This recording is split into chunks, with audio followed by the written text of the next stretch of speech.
ako ang nasign karong gabi una. So, mga kuha na ni. 3 minutes na ni. And mga 1 hour na siguro. So, may gabi sa tanan and then i-welcome po nato balik ang mga kuha na to, mga bisita. And then katong mga bago na, mga delay. Bago na abot, akong mother-in-law. So, nakakaroon. So, pasalamat sa Ginoo, no? And then, I hope na mo makatunan karon sa lesson na to, sa preach karon. So, dito maglangan, dirita sa Revelation chapter 21. Revelation chapter 21 verse 8. Naanawan tanan? Then, hangyon akong tanan sa pagbarog para atong basahon tanan. Dungano na to tanan sa pagbasa. Revelation chapter 21 verse 8. Ready, go. But the fearful and unbelieving and the abominable and murderers and warmongers and sorcerers and idolaters and all liars shall have their part in the lake which burneth with fire and brimstone, which is the second death. Magambuta, Ginoo, salamat kayo sa kagabion, sa kabugnaw, sa palibot, Ginoo. Yung gihatag diri kanamo. Salamat sa safety and protection, gyud. Nga kami nga ika-second night na mo, Lord, diri sa among venue.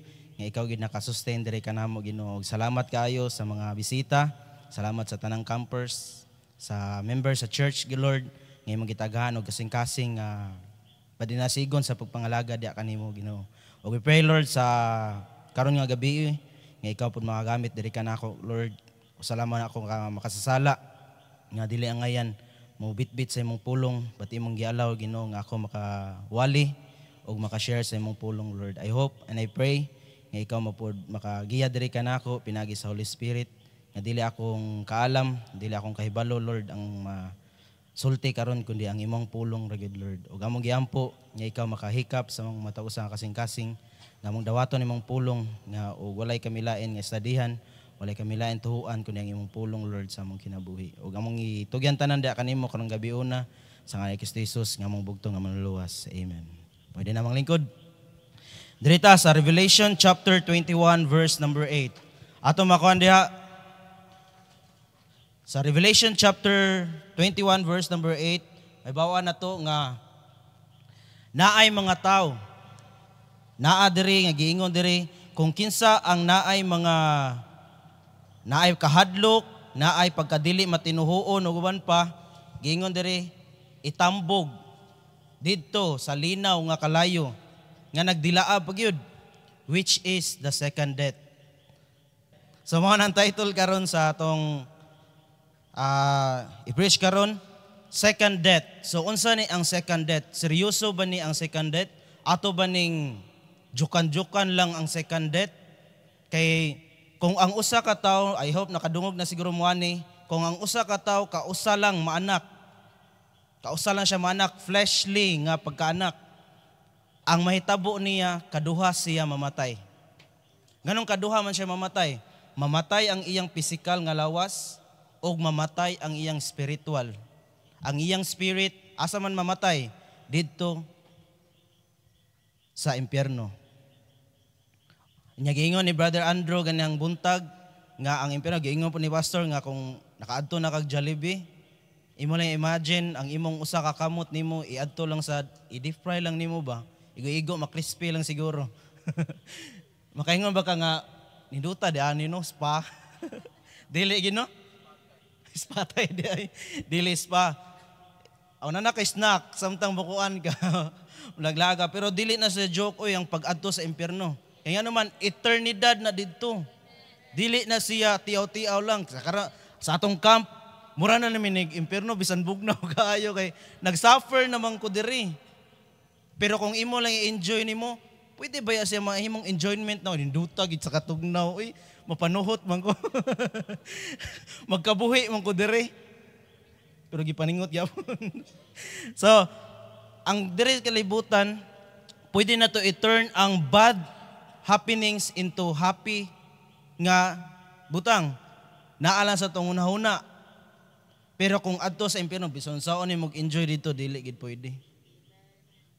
Di gid pwede nga murag nagdisco lang ta ba? Di pwede jud. Kay impierno is second death siya.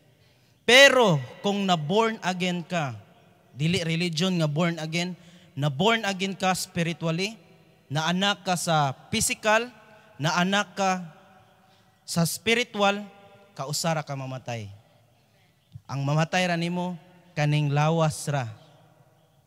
Nga makaingon ta ba nga murag posporo ra ba, kung mahurot na ang posporo, wala na'y gamit ang katong iyang sakuban. Ilabay na lang siya. Mura ra ni sudlanan sa posporo. Kung mahurot na atong siga, mahurot na atong palito diha, ang sudlanan wala na jud. Wala ray pulos. Pero ang imong spirit, asa na nimo ganahan ibutang sa impyerno or adto sa langit. Of course, adto gid ganahan sa langit. Pero ang pangutana, nakasigurado na gid ba ka? Sure na ba gyud nga dili ka makaadto sa second death? Sure na ba gyud ka nga na born again ka? Nga bisan ang ruler sa Israel nga si Nicodemus pinaka-bright, naa siya'y tao nga gihandol, nakapangutana pa gyud siya ni Jesus Christ. How to be born again? Atong kuhanon, unsa na ang second death? Dirita sa Revelation chapter 20 verse 14 and 15. And death and hell were cast into the lake of fire. This is the second death. Lake of fire. Tanawa na, makita man nato ikabuntag. Ato lang naon ba? Ang kanang dagat diha, naon na nimo nga nagpuwa na siya. Nagkayo na siya. Unya, gingon pagid diba sa verse number 8:21 nga brimstone burneth with fire pagid siya.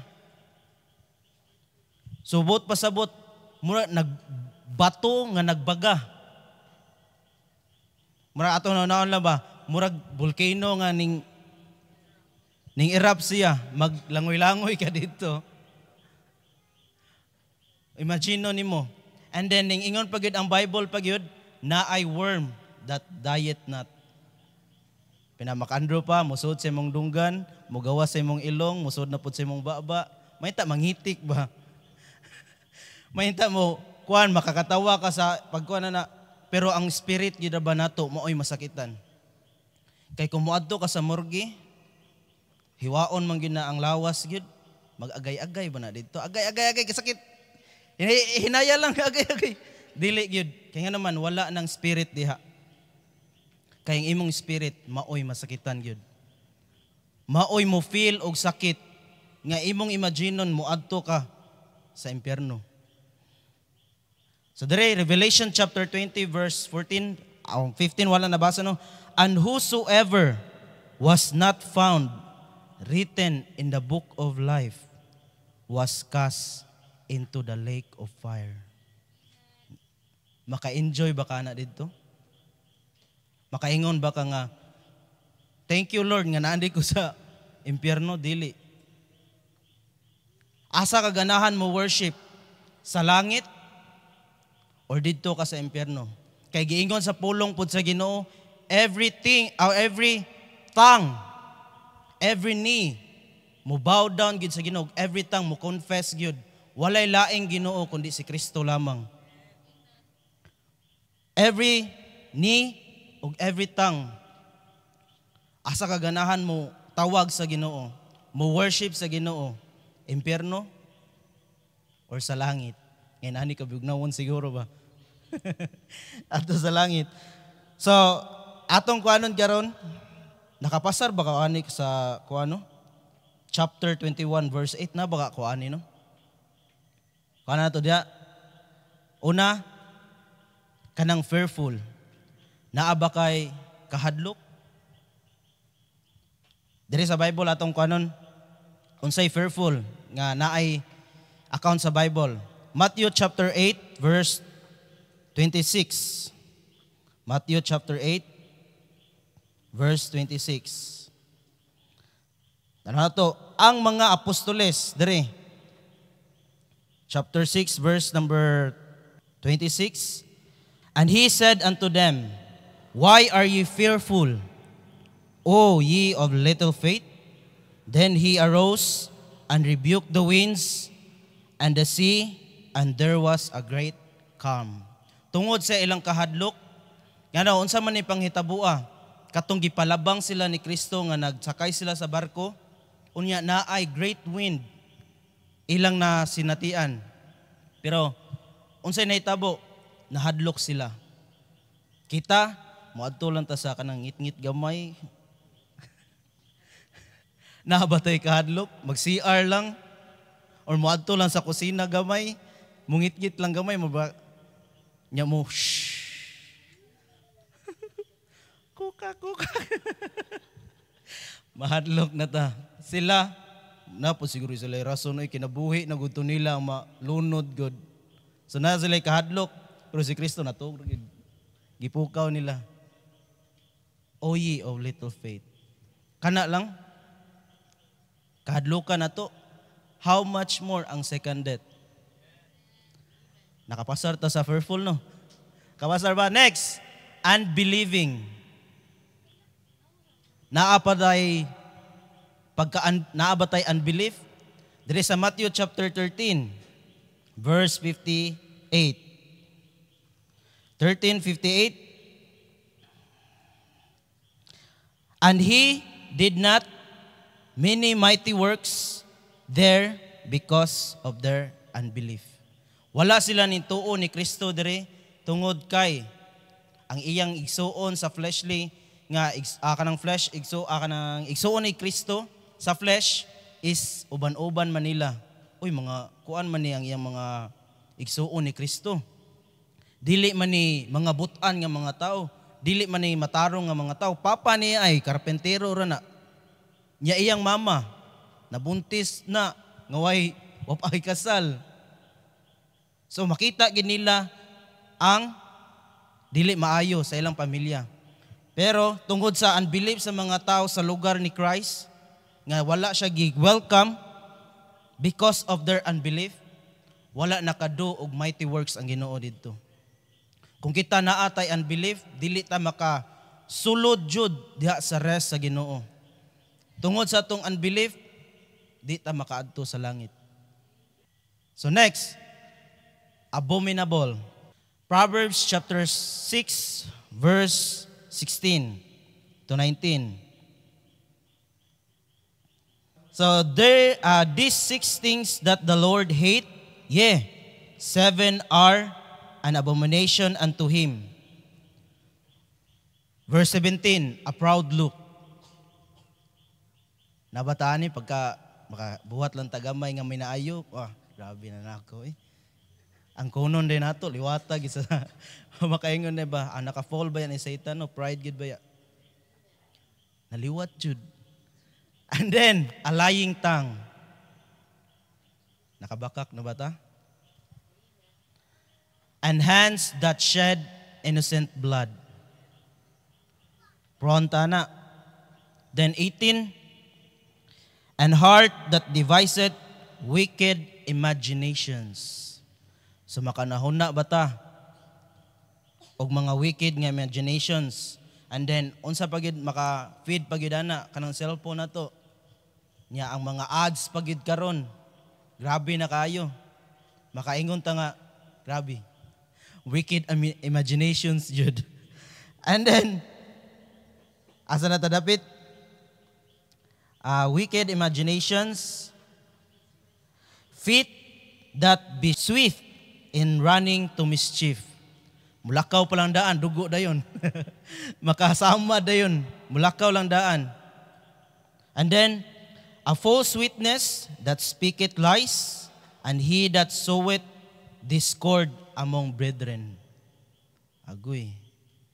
Dili ang atong pagka-abominable na to, nga daw sakto para nato, pero para sa Ginoo. Ako ni gibuhat para sa Ginoo.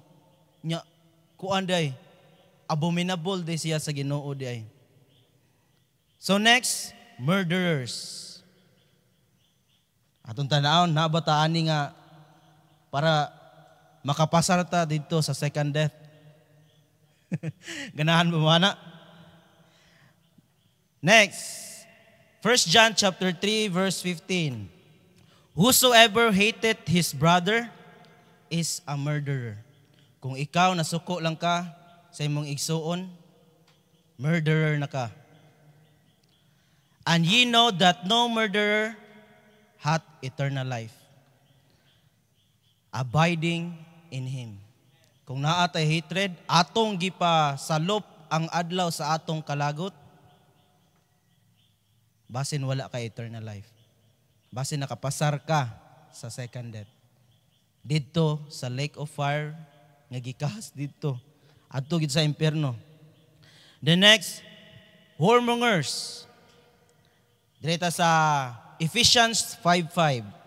For this ye know that no whoremongers, nor unclean person, nor covetous man, who is an idolater, hath any inheritance in the kingdom of Christ and of God.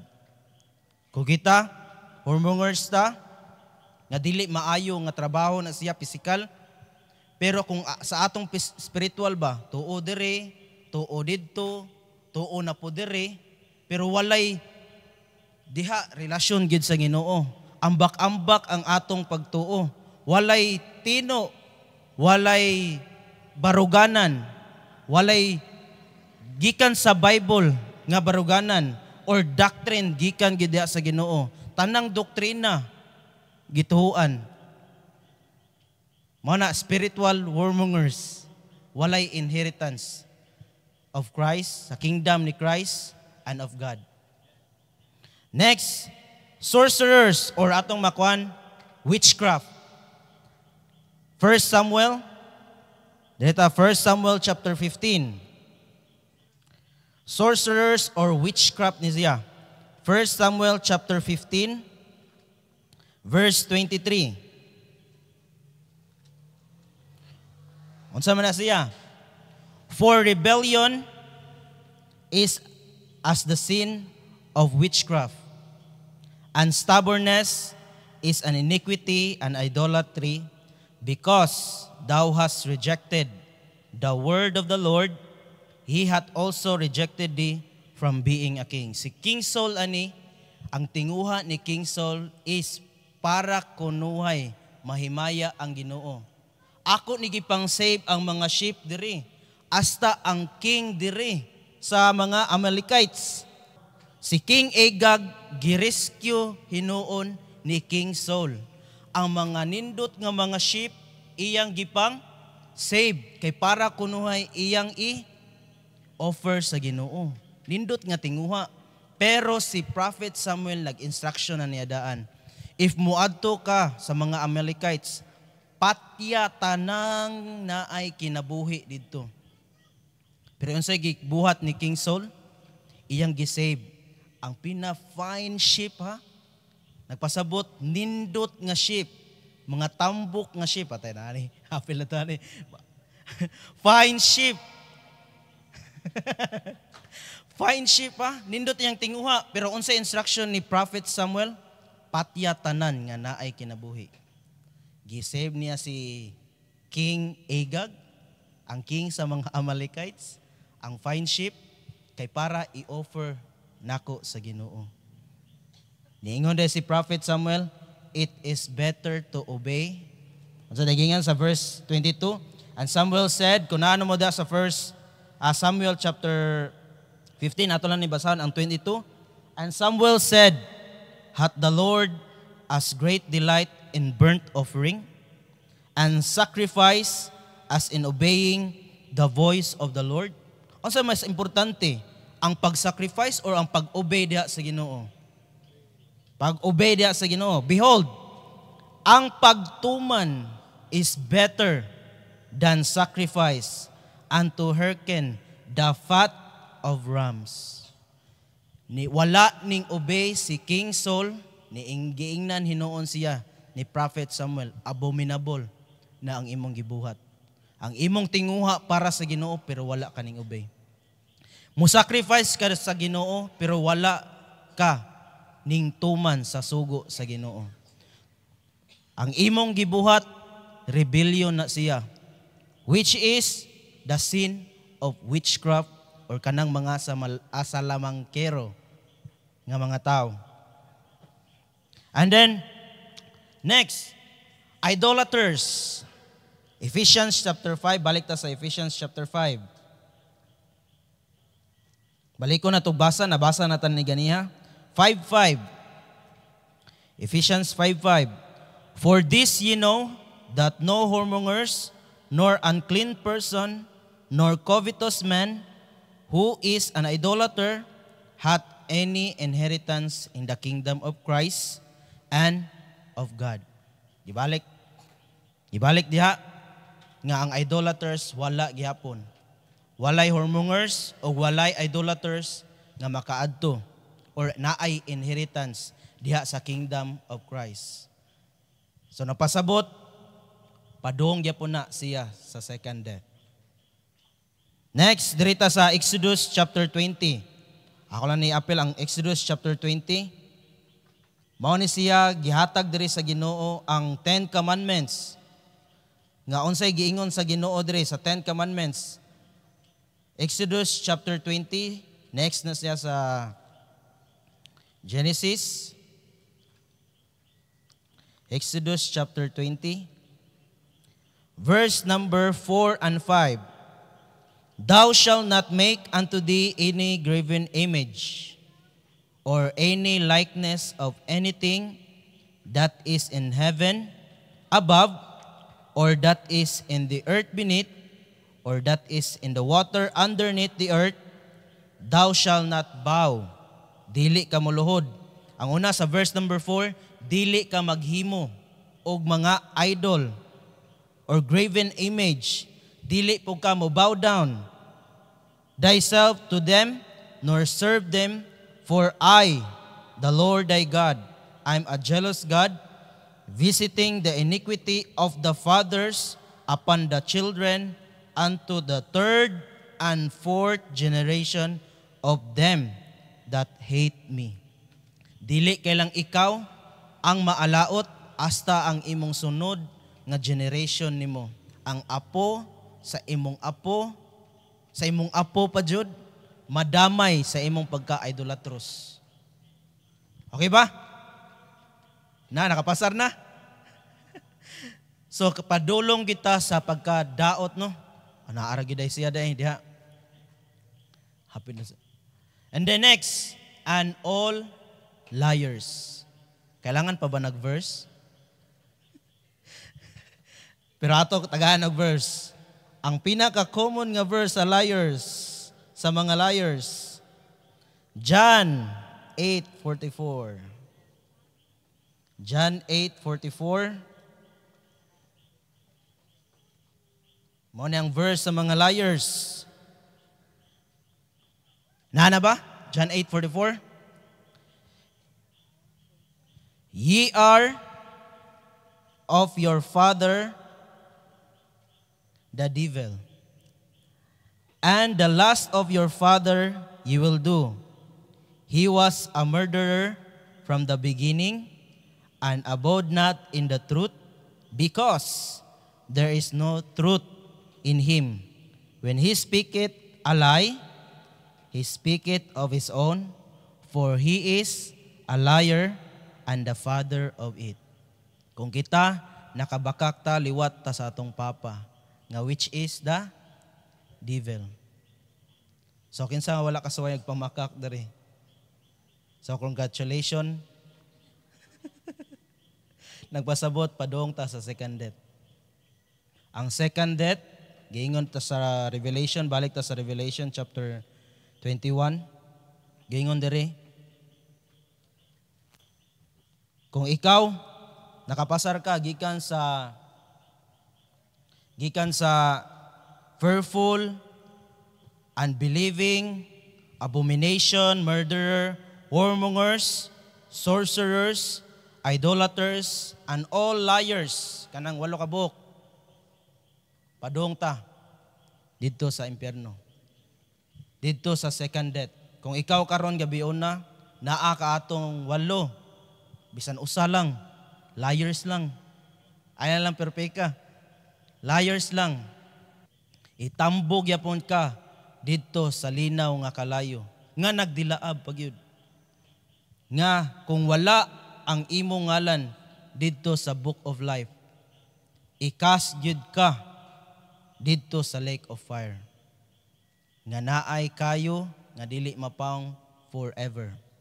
Naay ud nga mosulod sa imong spirit nga dili mamatay hangtod sa hangtod.